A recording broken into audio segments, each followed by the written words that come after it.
How's it going, Maniacs? My name's Maniacal, and today's matter is a vlog, or kind of a podcasty, vlogish thing where I am talking with my lovely wife, Rebecca. Hi, peoples. And I really wanted to talk about where we've been over the past year, and kind of just our mindset on certain things, and just going over life. Yeah, we've had a lot going on over the last year and a half, and I think maybe it's time for us to just sit down and reminisce a little bit, because it's been a whirlwind for sure. Yeah. So, for anybody who doesn't know, we've started full-time RVing, and I kind of just wanted to start out with where we've started out there.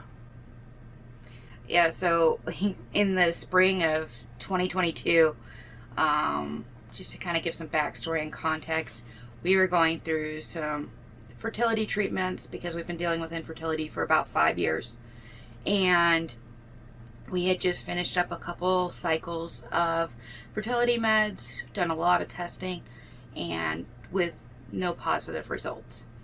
And for me personally, it became a thing where I couldn't be in our home anymore. It was this big, beautiful home that we had bought to hope to grow into, and all I kept seeing was empty rooms in a backyard with no play set, and etc. And I just was really in a lot of pain from everything. So, and then at the same time we were going through that, my sister told me she was moving out of the city, and I was like, "Yep, it's my sign. We should move. We should leave. I'm just gonna sell everything." So I talked to Brian, and I was like, "Hey, my sister's leaving. We should sell our home, and we should go tiny, and we should travel." And I said, heck no.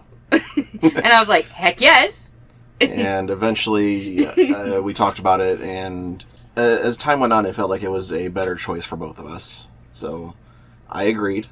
You definitely were not bored originally. You're like, I'm not living in a trailer.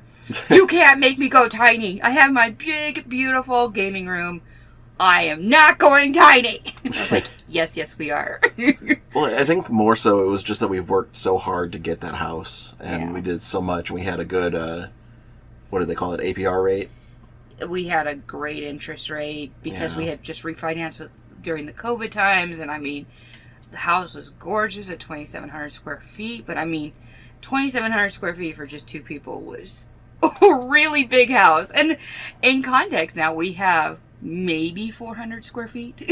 So we went from 2,700 to now our tiny living. But his stipulations, when he finally caved and was like, okay, I'll think about it. Okay, yes, I'll do it. He's like, I want at least 2 rooms in our camper so I can still have my gaming room, and I have to have internet so I can still do, my gaming and all the hobbies I like. Yeah. And so, that was, I think, between the time where I'm like, found out my sister was moving and the time that I declared that we were going to go tiny to the time that our house was actually listed on the market was less than 30 days. It was less than a month and we sold our house pretty much. Yeah. So our house, we sold it by June 20th. Yeah. And we had this conversation late spring. So it was a very, very quick turnaround. Yeah, I mean, I remember how quickly we started selling our stuff. Having garage sales and doing all that fun stuff, and just, we sold pretty much everything and worked our butts off to just make it happen. And then my folks had a camper on their property that they had had for a couple years, and we were like, oh, we knew nothing about campers. We were like, oh, that's a great camper. It's right there. We can buy it. It's cheap. It'll take a little bit of repairs. How bad could it be? Yeah. And so we didn't shop around for campers. We didn't look at any campers. We just kind of took what was presented to us really easy, which was the camper on my folks' property. And we're like, we're going to do that. Yep. And then we talked to my folks, and they were like, yeah, it's okay if you stay on our property for a little bit and fix up the camper. So, I think our original conversations were, it'll take a couple months and we'll be good to go. I don't think we really knew how long it was going to take, but we knew that we at least had a place to stay, and we knew that if anything happened, we could at least get another apartment or something if everything hit the fan, as they say. Yeah. So June 20th, we sold our house. We found ourselves with pretty much no belongings to our name. We haphazardly threw everything into a pod and had the pod moved over to my parents' place. And when I say haphazardly, it was, so haphazardly. I didn't pack anything in boxes. Things were just thrown in the pod, and I was like, oh, it's just a temporary situation. We'll easily be able to move into our camper soon. Oh, how naive we were in those early days. And we were on my mom's and dad's property, but we didn't actually stay in their house. All we did was use their utilities, like their shower and laundry room there for a bit. Yeah. But bathroom. Yeah. We definitely had to use their bathroom because we had no utilities in our camper. So we moved in our camper, and when we did, there was nothing in our camper. There wasn't a bed. There was no AC. There was water. No water. There was no utilities. There wasn't AC, and it was literally in the middle of the summer. Yeah. It was a sauna in a tin can. Pretty much, yeah. And so we were trying to live in our camper while doing renovations. And I'm sure, as anyone knows, if anyone's done renovations, while trying to live in the same space, it is nightmarish at best. And just imagine that in a tiny space. Yeah. It was bad. Thinking about it, by the time we actually moved in, I think I'd ripped open the entire front of the camper. Mm-hmm. So we had open walls whenever we finally actually started sleeping in the thing. Yeah. We had a huge hole in our back room, and the front room was kind of put together, but all we had was a bed frame. There was no bed. And we had purchased a bed, but it wasn't going to arrive for like 30 days. And so we remember how we were sleeping on our dining room table this first couple nights? Yeah, and I remember rolling out and like somehow shifting my weight a little bit, cracked the table and broke it somehow, and yeah. Me and my husband, and he's 6 foot, and our 2 dogs. You gotta add a couple inches there. I'm 6'4". Anyways, yeah, so him and me and our 2 dogs were trying to sleep on this, twin-size bed, which was our dining room table. And yeah, we managed that for 2 days, and we're like, yeah, that's not going to work. Yeah, so the space is about 6.5 feet, so I had about an inch on each side. So, yeah, I could barely stretch out if I really tried. So we went and grabbed this spare mattress out of my mom's house, dragged it into our camper, and I think it was just a full, and we just put it on our bed frame temporarily. So all we had was a piece of plywood to lay a mattress on. Yeah, we had the legs and everything down. Okay, so my brain on the time frame is a little bit wonky on that point. But well, everything during this past year just kind of blends together, because there was so much going on at the same time. Every day. It was every day we were working on that. I mean, that summer of 2022 was insane, because I was working still pretty much. I was part-time. My sister was selling her property, so we were helping her with that, plus trying to renovate our camper in the summer. It was, oh my goodness. I remember us trying to work in our camper during that summertime, and we were just dripping sweat. Yeah. And the AC was giving you a run for your money. Oh, geez, the AC. So the AC had to be wired a special way. We replaced the old system with a new system, and the new system had to have a 12-volt wire run from a 12-volt source, as well as a 120 from a 120 source. And there is a brain in the ACs, and trying to get both of them to work at the same time and all this other stuff. We had an electrician, aka Rebecca's dad. We had the neighbor who was a former AC repair person who knew his stuff. We had people come in from a current profession, and all of them couldn't figure it out. So eventually it turned into me, and they're just basically running wires and trying to figure out things and rewiring, and okay, the white goes to the purple, and they're like just trying to figure out all these crazy wires that were just... It was crazy, because even the AC people were like, okay, it's super easy install. One color goes to one color, just plug and play. Yeah. And we were like, oh yeah, no big deal. We'll be able to move into our camper, throw in our new ACs. It'll be no big deal. Famous last words. Yeah. The purple wire didn't match up with the purple wire, and the green wire didn't match up with the green wire. It was trying to decipher this special code that only this AC company knew, and we quickly found out that camper ACs are very different than household ACs. Yep. And then we also quickly found out that, of course, the ACs that we got are very new on the market. So even RV technicians that we brought on site were like, we've never worked with this AC unit before. We don't really know how to, program this or run it. And so we went many weeks without AC because we could not figure out how to wire it into an older camper that we had purchased. Yeah, but once we did, once I finally figured it out, me being awesome as I am, it was awesome just to have cold air in there. And then, of course, we started, actually finishing things. We finished the bedroom. We got our California King bed in there. And it fills the whole room. I have all the side cupboards and everything filled in there. In the living room, we replaced the couch with a brand new couch. Let's not talk about how much it cost. But I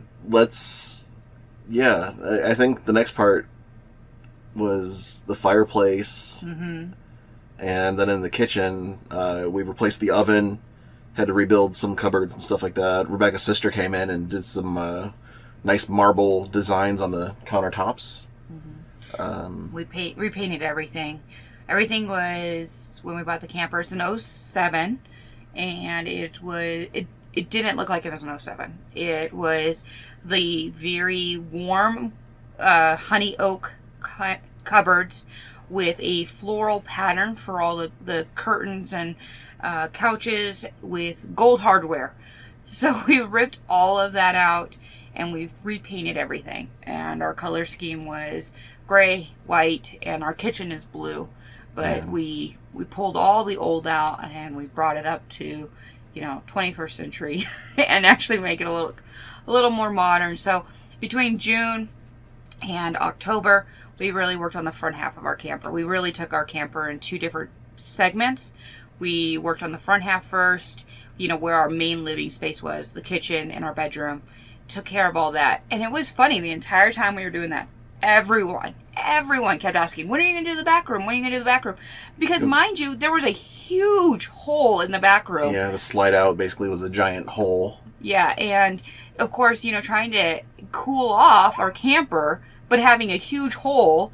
And we had to barricade the back room so our dogs couldn't get back there and escape through the hole. Oh, because Rosie absolutely loved jumping through that hole, too. Yeah.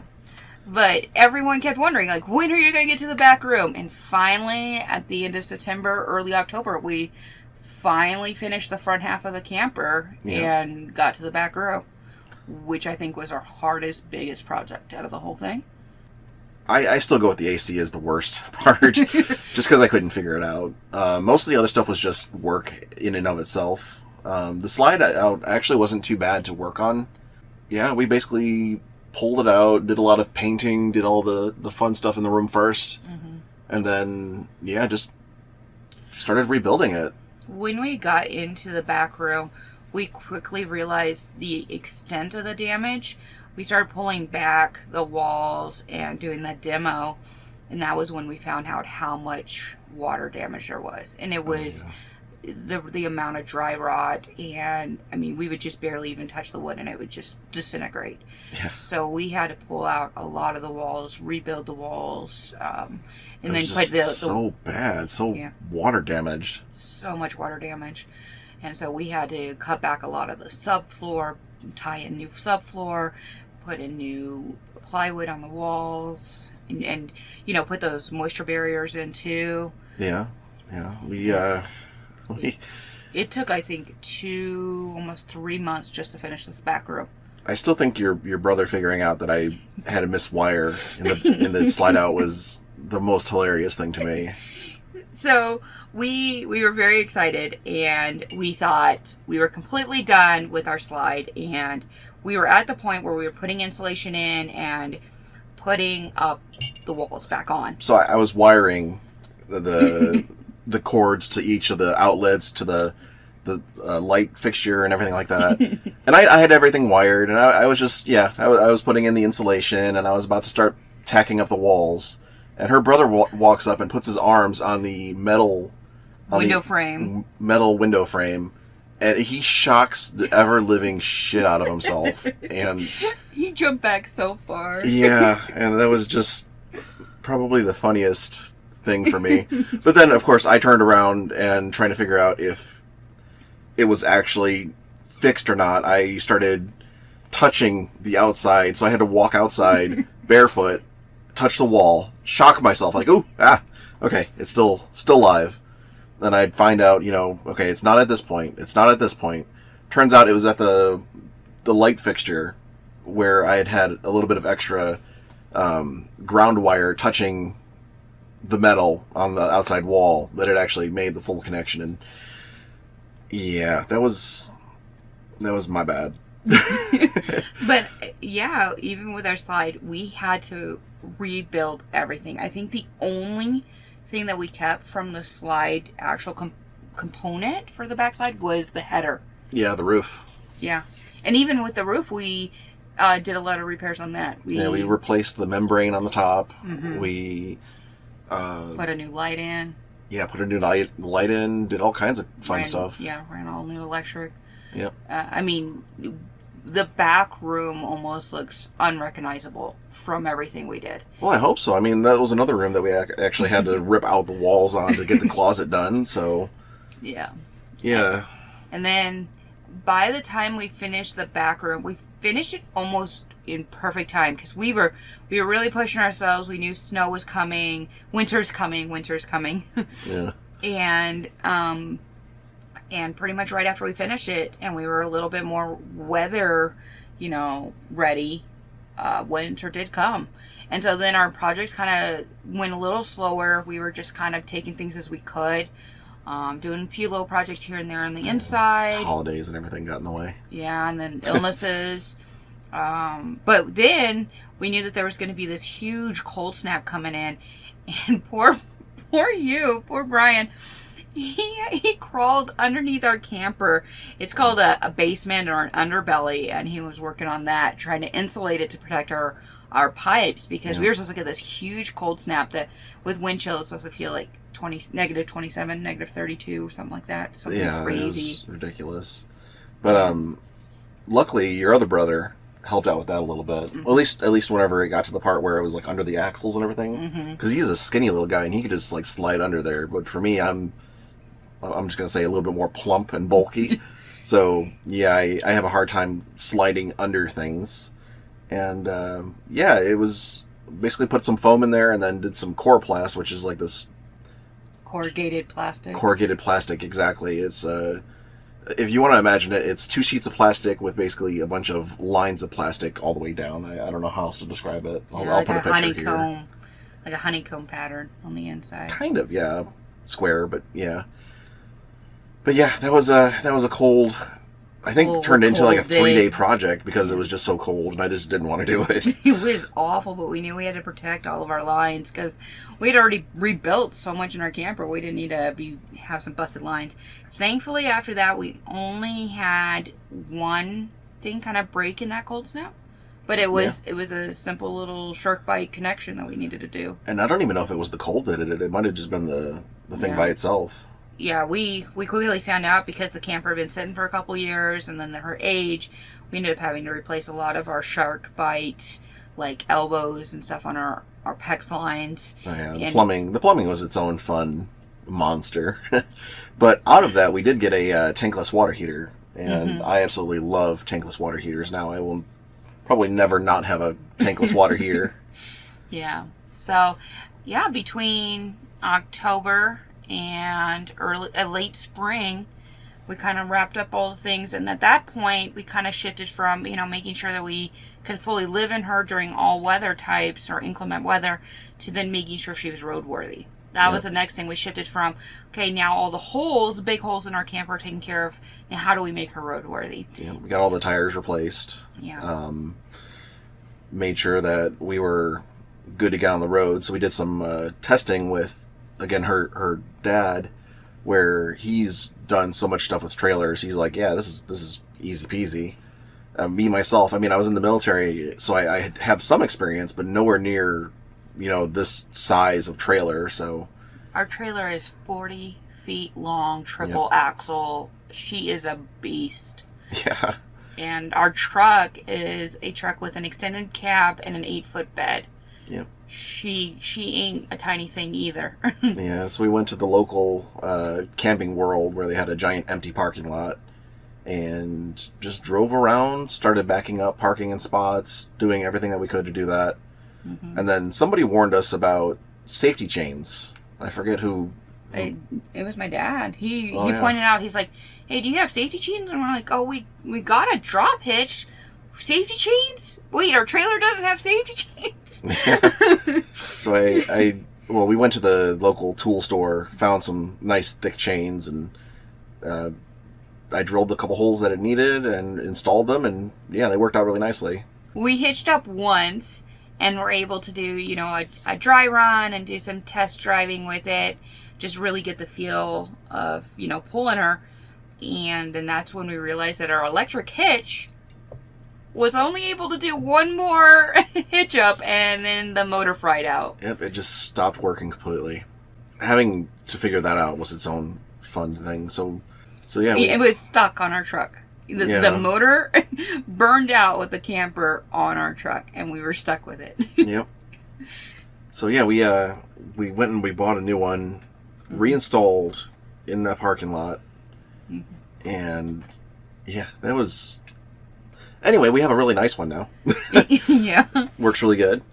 But we half jokingly say that we've replaced everything on our camper. Looking back over the last year and all the repairs we did, I think we can only come up with a handful of items we haven't replaced on our camper. Yeah. We have, redone a lot of the electrical. We've done the underside of the camper. We've done the inside of the rooms. We've rebuilt the walls. I mean, we even redid the bathroom. I think the last thing we did just to make sure that we were good to go was actually take it to that shop so they could adjust the slides. Mm-hmm. And that was the last piece that we needed to do was to make it roadworthy, was to be able to bring in the slide. And we quickly found out that past people who had been working on the camper had not really repaired the living room slide very well. And so we really had to look at that slide, figure out how to repair it, how to get it level, how to be able to bring it in and push it out okay without destroying the new floors we had laid. That slide project, to give kind of a idea of what we were looking at, it was a 16-foot slide. So it's not a very light slide. It is very hard to lift it up or to do repairs. We were using just like a little bottle jack to lift up little sections of the slide to do repairs and to kind of level it out, but we ended up having to take it to a shop where they could take a forklift, lift it up in one fell swoop, and center it out and level it and make sure everything was good. And once that happened and we were able to safely pull in the slide and get it all good, we were like, hey, we can go on the road now. Yeah. And that was, we were speechless at that point. We're like, oh my goodness, after a full year of so many repairs in the craziest conditions. Yeah. The one thing I keep thinking about is the neighbor that when we were pulling out for like the final, like, let's go, he came out of his house and we had to pull into his yard. And this is your, I don't know, standard out in the boons kind of neighborhood. My folks live in the county. So, there is, the neighbors are more like your rural type neighbors. To also give context, like I said, our camper is 40 feet. Our truck is very large. Yeah. And my folks have a very long, narrow driveway. And the turn radius from my folks' driveway to the road is a very, very tight turn. It's a 90-degree turn, and it's like a 10-foot street wide. So there's not much room to be able to, pull that camper out onto the dirt road. So we did have to pull into our neighbor's yard a little bit to kind of finagle our way onto the yard, and he came out. The first time when we were doing all the test driving and everything like that, he came out, and I don't know if anybody else heard him, but I heard him tell his wife, "Go get my shotgun." And I was like, "Oh, it's about to get real out here. It's about to start, getting crazy." And then whenever we were finally pulling out the second time, and we had everything set up. We were parked on the side of the road. Like I said, he came out and he started like getting after me. He was like, I thought I told you not to get in my yard again, and blah, blah, blah, blah, blah. And I was like, I thought you said it was okay. I don't know, Jelly Guy. I'm gonna just leave. He was even like telling us that we had to resod his yard. And... Oh, it was crazy. Like, not neighborly at all. And then we found out from my folks after we had left and finally gotten on the road that he put up some T-posts and made sure that no one could turn around in his yard. Yeah, he just wanted to be petty and completely block anybody from doing that again. Yeah. Which, I mean, it's within his rights. If I was owning a yard and somebody pulled out, I'd be like, the portion we were pulling out on, though, really? was like a service road, like alleyway that was used for other utilities. It was kind of like this alley-looking thing. It wasn't, we were on his front lawn or something. It did definitely seem like a utility driveway kind of thing. Yeah, but he wasn't happy about it. It's his yard. I mean, we were in the wrong. Yeah. It's the only way we could have gotten out, but we were in the wrong. So, blech. I think another thing to mention with the past year of repairs we did with our trailer, to kind of give some context, we mentioned how we were staying in our camper with very little utilities. We also didn't have a very good setup. And also, speaking of such, Brian and I have no experience with campers or a lot of that construction. Yeah. So it was the odds were not stacked in our favor. So we had a picnic table outside our camper with all of our tools and these like little plastic drawers that we were holding some of our supplies in. You say a picnic table. It was more a 2 sawhorses with a board across it. There was that we used, but we also had the glass picnic table, remember? Oh, yeah. Yeah. Okay. So that was our setup. We had a sawhorse with a plank of wood on it and a picnic table to hold our supplies. And we didn't really have a garage. I was painting all of the stuff for our house in the dirt, and I just like lay down paint darts to paint and do things like that, which made it very tricky, trying not to get dirt on fresh paint. Then working without utilities or running water made it very tricky. Then running, trying to do all these repairs in inclement weather was tricky. Trying to learn everything the hard way was tricky, we don't speak camper renovations, let alone renovations in general. Yeah. And trying to find parts for an 07 camper. Everyone's like, oh, she's too old. We don't know how to help you there. Yeah. I was just thinking, out of everything, I think we did 95% of it ourselves. Mm-hmm. And about 5% was other people helping out. Mm-hmm. Where we had Rebecca's sister with the countertops, and then Rebecca's dad with a lot of the electrical stuff, the AC, he did replace our 12-volt converter, which was really awesome of him. Mm-hmm. And then Rebecca's brother discovered that we had mud daubers in our furnace. Mm-hmm. I think that's about all the help that we got. My mom helped us with painting for a bit, yeah. So we got some help here and there from people, and we picked a lot of people's brains. Watched a lot of YouTube videos. Oh, so many YouTube videos. And I think our camper's being held together by luck, Scotch tape, and staples, and caulk. No, it's being held together by all the right materials. There might be an excess of caulk in some spots, but and staples. And staples, yeah. But it's being held together. So far, we've been driving her 4 months? Yeah. And she hasn't fallen apart yet, so... Yeah, I'm not complaining.